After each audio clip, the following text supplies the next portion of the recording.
ግድቡ የተነካ ቀን ካርቱም በ24 ሰዓት፣ ካይሮ በ5 ቀን ውስጥ ይጠፋሉ።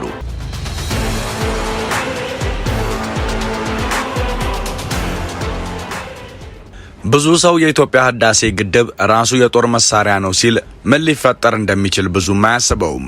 ግብጽ ከግድቡ ግንባታ ቀን 1 ጀምሮ ወታደራዊ ማስፈራሪያዎችን ስታሰማ ከደርዘን በላይ ዓመታት አልፈዋል። እብደት የተሰማት ቀን ግድቡን ልምታ ብትል የሚከተለው ጥፋት ግን ለማሰብም የሚከብድ ነው። ካይሮ ከ3 እስከ 7 ቀን ውስጥ የምትጠፋበት አደጋ ውስጥ ትገባለች። ካርቱም ደግሞ በ24 ሰዓት ውስጥ ዶግ አመድ ትሆናለች።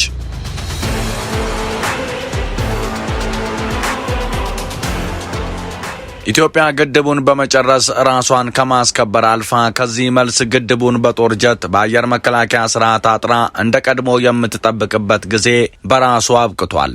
ምናልባትም የግድቡ ኦፕሬሽናል ክፍልን ከመጠበቅ ካለፈ ግብጽ ነካች አልነካችው ብሎ መጨነቅ ዛሬ ላይ የለም። ለምን ካሉ ግድቡ ራሱ የጦር መሳሪያ በመሆኑ ነው። በድንገት የአባይ ግድብ ውሃ ግማሽ እንኳን ቢለቀቅ ምን ይፈጠራል? ከሱዳን እስከ ካይሮ በሰዓታት በቀናት አለፍ ሲል በወራት ምን ሊፈጠር ይችላል? ይህ የሰሞነኛ ትንታኔ ነው። ግድቡ የተነካ ቀን ምን ይከሰታል?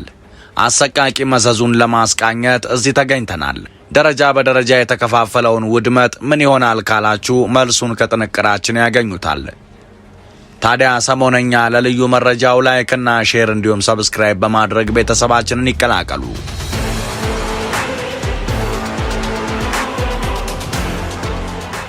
ኢትዮጵያ አታደርገውም እንጂ ፈልጋ የግድቡን ውሃ ብትለቅ አሊያም ግድቡ በግብጽ ቦምብ ቢመታ ምን ሊከሰት ይችላል?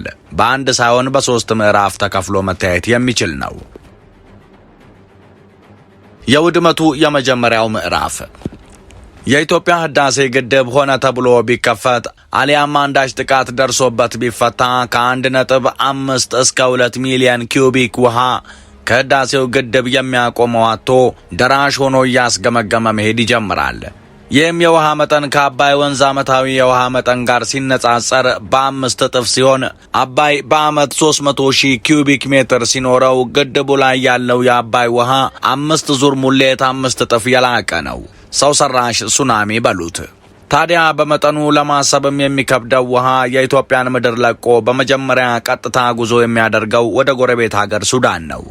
በ12 ሰዓታት ውስጥም ደራሽ ውሃው የሱዳኑን ግድብ ሮሴሪን ላይ ይደርሳል። ግድቡ መቋቋም ከሚችለው 500,000 ኪዩቢክ ሜትር ውሃ ላቅ ያለ የውሃ መጠን ይዞ የሚጓዘው የህዳሴ ግድብ የሱዳኑን ግድብ ሙሉ ለሙሉ ያፈርሰዋል። የሮሴሪ ግድብ መፍረስ ታዲያ እንደ ሴናርና ሜሮዌ ያሉ ሌሎች የሱዳን ግድቦችም ከጥቅም ውጭ እንዲሆኑ ያደርጋቸዋል። ካርቱም በ24 ሰዓታት ውስጥ ትጠፋለች። ወደ ጎርፍነት የተቀየረው የግድቡ ውሃ በ24 ሰዓታት ውስጥ የሱዳንን ዋና ከተማ ካርቱምን የሚያጥባት ይሆናል። በከተማዋ ውስጥም ከ10 እስከ 15 ሜትር ከፍታ ያለው ጎርፍ የካርቱምን ሕንፃዎች መሠረተ ልማቶች ቀርጥፎ ይበላል። ቀድሞውንም በእርስ በርስ ጦርነት እየወደመች ያለችው ካርቱም 80 በመቶ ሀብት ንብረቷ ከጥቅም ውጭ ይሆናል። አብዛኛውም በጎርፉ ይዋጣል። ኤሌክትሪክ የለም፣ ንጹህ ውሃ የማይታሰብ ይሆናል። አብዛኛውም ሕይወቱን ያጣል። ነገሩ ይበልጥ እየተስፋፋም ሌሎች የሱዳን ከተሞችን ያጥለቀልቃል። ከ5 እስከ 10 ሚሊዮን የሚጠጋ ሕዝብ ላይ ከፍተኛ አደጋ ይከሰታል። ሱዳን እንደ ሀገር የምትፈርስበት ሂደት የምዕራፍ 1 መደምደሚያ ነው። ምዕራፍ 2 የዚህ አደጋ ሁለተኛ ምዕራፍ የሚከሰተው ከ3 እስከ 7 ባሉት ቀናት ውስጥ ነው። በዚህ ጊዜ ታዲያ ኃይለኛው ጎርፍ የግብፁን አስዋን ግድብ ያጥለቀልቀዋል። 300,000 ኪዩቢክ ሜትር ውሃ መቀበል የሚችለው የአስዋን ግድብ አሁን ወደ 2 ሚሊዮን ኪዩቢክ ሜትር ውሃ ከፍ ያለውን ኃይለኛ ጎርፍ መጥቶበት መቋቋም የሚሳነው ይሆናል። በጥቂት ደቂቃዎች ውስጥ ሙሉ ለሙሉ ይፈርሳል። ግብጽ ያላትን ቴክኖሎጂ ተጠቅማ ጎርፉ ወደ ሌላ አቅጣጫ እንዲጓዝ ብታደርግ እንኳን ከአስዋን ቀጥሎ ያሉት የታችኛው ተፋሰስ አካባቢዎች በጎርፍ መጥለቅለቃቸው አይቀሬ ይሆናል። የታችኛው የግብጽ ክፍል በውሃው መጥለቅለቁም እንዳይሆን መሆኑም ሳይታለም የተፈታ ነው። ካይሮን በ5ኛው ቀን ግድቡ ከተመታ አሊያም ሆነ ተብሎ በተለቀቀ በ5ኛው ቀን ካይሮ የገፈቱ ቀማሽ ትሆናለች። ከ5 እስከ 10 ሜትር የሚደርስ ጎርፍም የካይሮ ከተማን ያጥለቀልቃል። የጊዛ ፒራሚድ ታሪካዊ ስፍራ፣ የግብጽ ፓርላማ፣ መንግስታዊ ተቋማትና የተለያዩ ህንጻዎች ከጥቅም ውጭ ይሆናሉ። ናይል ዴልታ የተሰኘውና የግብጽን ህዝብ የምግብ ፍላጎት 60 በመቶ የሚያሟላው ቀጠናም በጎርፍ ይጥለቀለቅና ንጹህ የመጠጥ ውሃ እንዲሁም ምግብ የሚባለው ነገር ለግብጽ ህዝብ የህልም እንጀራ ይሆናል። ከ30 ሚሊዮን በላይ የግብጽ ህዝብም ከቤት ንብረቱ ተፈናቅሎ ለመሰደድ ይገደዳል። ምዕራፍ 3 በሶስተኛው ምዕራፍ በመቶ ሺዎች የሚቆጠሩ ሰዎች በጎርፍ አደጋው ህይወታቸውን ያጣሉ። ረሃብ፣ በሽታና የመጠጥ ውሃ እጥረት በግብጽ ውስጥ ይከሰታል። የግብጽ ኢኮኖሚም ቢሆን ከ40 እስከ 50 በመቶ ጂዲፒውን የሚያጣ ይሆናል። በሚሊዮኖች የሚቆጠሩ የግብጽና የሱዳን ዜጎች ወደ ሊቢያና አውሮፓ ይሰደዳሉ። የተባበሩት መንግስታትና የተለያዩ ሀገራት ለግብጽና ሱዳን እርዳታን ለማድረስ ቢመጡም ከጎርፉ ግን ሊፈጥኑ አብዛኛውን ህዝብ ሊያድኑም አይችሉም። ይህ መቅሰፍት ሊፈጠር የሚችልበት እድል ምን ያህል ነው? መልሱ አዎ ሊከሰት ይችላል። የመሆን እድሉ ግን እጅግ አነስተኛ ነው። የመጀመሪያው ምክንያት $5 ቢሊዮን ያወጣችበትን ግድብ ኢትዮጵያ ሆነ ብላ ጉዳት እንዲፈጠር ልታደርገው አትችልም። ኢትዮጵያ በግድቡ የመልማት የዘመናት ቁጭት የመመለስ ጥያቄ እንጂ ሌላ አጀንዳ የላትም። ግብጽም ከማንም ቀድማ ግድቡ ቢፈርስ ምን እንደሚከሰት የምታውቅ የምታስብ ሀገር ናት። ስለዚህ ግድቡን ትመታለች ተብሎ በፍጹም አይታሰብም። በዚህ ሁሉ ውስጥ ታዲያ ግብጽ ከኢትዮጵያ ጋር ከመተባበር ባለፈ ሌላ አማራጭ ሊኖራት አይችልም። ግብጽ እንደምታሟርተው ግድቡ አደጋ ይገጥመው ይሆን? ባለፉት 2 ወራት የመሬት መንቀጥቀጥ በኢትዮጵያ በርክቶ ነበር። ታዲያ አዋሽ ላይ መሬት በተናጠ ቁጥር ግብጽ ብቅ እያለች ግድቡ ፈረሰ ስትል ነበር። ከኢንጂነሪንግ አንጻር የኢትዮጵያ ግድብ ምን ያህል ጠንካራ፣ ምን ያህል አስተማማኝ ነው? ሳንሸፋፍን ሚዛናዊውን መረጃ ወርወር እናደርግ። መዋቅራዊ ድክመቶች። የህዳሴው ግድብ ወጪን በሚቀንስ ነገር ግን ሙቀትንም ሆነ ቅዝቃዜን ሊቋቋም በሚችል ኮንክሪት የተሰራ ግድብ ነው። ኢትዮጵያ የግድቡን ሙሌት በፍጥነት ስታከናውን ኮንክሪቱ ሊሰነጠቅና እየሰፋ ሊሄድ ይችላል የሚል ግምት በግብጽ በኩል የነበረ ቢሆንም የሙሌቱ ጊዜ ያለምንም እንከን ተጠናቋል። ስለዚህ ይሰነጠቃል የሚለው የግብጽ ማስፈራሪያ ካለፈበት አንድ ክረምት ደፍኗል። የመሬቱ አለመረጋጋት። የኢትዮጵያ ህዳሴ ግድብ ያረፈበት ስፍራ የቮልካኒክ እንቅስቃሴ ማለትም የጥልቅ አለት እንቅስቃሴ ያለበት ነው። በርቀትም ስምጥ ሸለቆው ብዙ ሳይርቀው የሚገኝ በመሆኑ ስጋት አለ። ቢሆንም ግን የግድቡ መሰረት ያረፈበት አለት ጥልቅ ድንጋዮች ደግሞ በጥንካሬያቸው አስተማማኝ ናቸው ይባላል። ነገር ግን በግድቡ ዙሪያ የቮልካኒክ እንቅስቃሴ ምን ሊፈጥር እንደሚችል በሙከራ ደረጃ የተደረገ ነገር አለመኖሩ ይነገራል። የማስተንፈሻ ችግር። የኢትዮጵያ ህዳሴ ግድብ 2 ማስተንፈሻዎች ያሉት ሲሆን ከፍተኛ ውሃ ከተከሰተም እነዚህ ማስተንፈሻዎች በቀላሉ ውሃውን ማስወገድ ይችላሉ። አንድ ማስተንፈሻ ብቻ ካለው የግብፁ የአስዋን ግድብ ጋር ሲነጻጸርም የኢትዮጵያ ህዳሴ ግድብ ማስተንፈሻ አስተማማኝ ነው ማለት ይቻላል።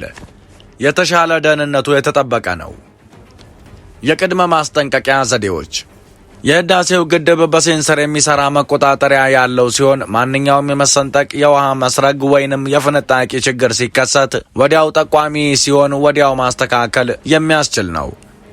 እዚህ ጋር ያለው ወቀሳ ግብጽና ሱዳን የዚህ መቆጣጠሪያ መረጃን ጠይቀው ተከለከልን ማለታቸው ነው። መረጃው ምናልባትም ለመተማመን ይሆናል። የግብጽን ተንኮልና እሪታ ያስተዋለ መረጃውን መስጠት ከጥቅሙ ጉዳቱ ያመዝናል። ከዚህ ቀደም የተከሰቱ የግድብ አደጋዎች። ቫጆንት ግድብ ጣሊያን።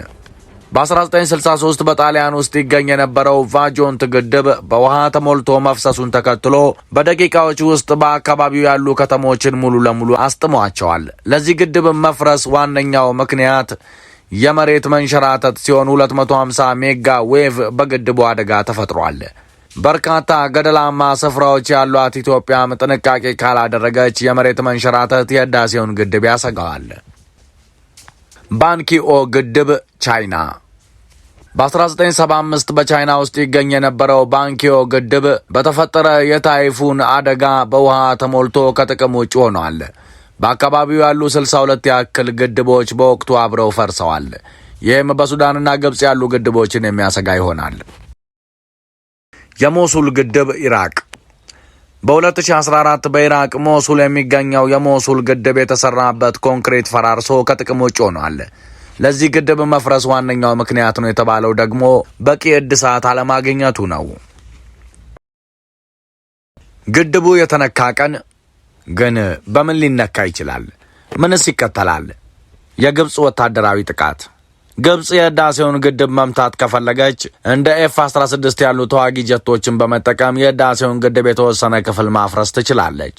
እንደዛም ሆኖ ግን ኢትዮጵያ በአካባቢው ያስቀመጠችው ሩሲያ ሰራሽ የአየር መከላከያ ዘዴ ለግብጽ አየር ኃይል ከባድ ፈተና ሊሆንበት ይችላል። ሌላኛው ግብጽ ልትጠቀምበት የምትችለው ዘዴ ባለስቲክ ሚሳይል ሲሆን ኢላማውን በአግባቡ የመጠበቅ ዕድሉ ግን እጅጉን የጠበበ ነው። ግብጽ ተሳክቶላት ግድቡን ብትመታ እንኳን የተወሰነ ጉዳት ከማድረስ ውጭ ሙሉ ለሙሉ ግድቡን የማፍረስ አቅም የላትም። የኢትዮጵያ ምላሽ።